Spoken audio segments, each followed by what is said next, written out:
आज के दौर में नेता शब्द सुनते ही आपके दिमाग में क्या छवि बनती है? सफेद फॉर्च्यूनर का काफिला, सायरन की गूंज, 10-20 बॉडीगार्ड्स और चेहरे पर सत्ता का वो गुरूर जो कहता है कि हमसे बड़ा कोई नहीं, एम ब्रह्मास्मि। मैं ही सब कुछ हूं। आज हम उस दौर में जी रहे हैं जहां राजनीति सेवा नहीं बल्कि शक्ति प्रदर्शन का जरिया बन गई है। रैलियों में भीड़ तो बहुत है, पर उस भीड़ में लोगों का विवेक कहीं खो गया है।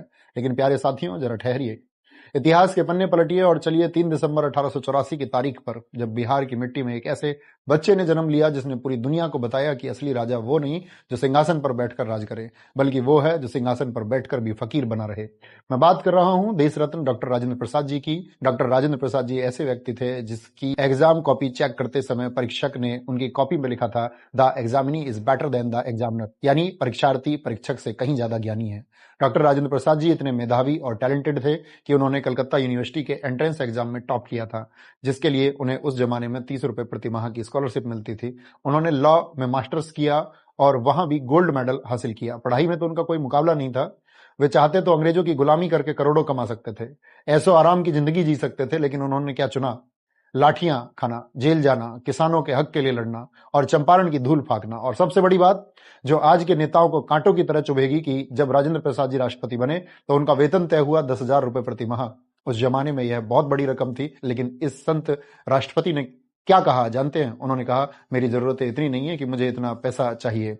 उन्होंने अपनी मर्जी से केवल वेतन का 50% यानी कि 5,000 रुपए प्रति माह लिया और अपना कार्यकाल खत्म होते होते सिर्फ 2500 यानी कि 25% वेतन लिया।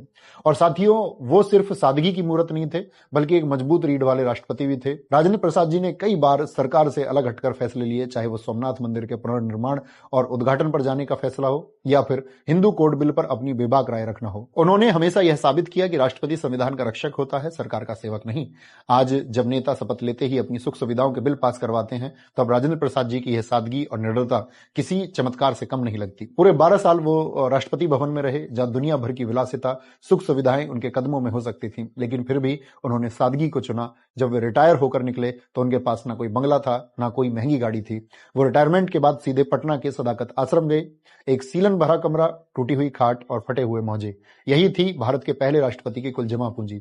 और आज 3 दिसंबर उनके जन्मदिन पर मेरा सवाल देश के उन युवा और लोगों से है जो नेताओं की गाड़ियों के पीछे भागते हैं, नेताओं के बहकावे में आकर सोशल मीडिया पर अंधभक्त बनकर धर्म जात पात के नाम पर अपने भाई बंधु को गालियां देते हैं। इस देश में जो जितना बड़ा भ्रष्टाचार करे वो उतना बड़ा नेता होता है।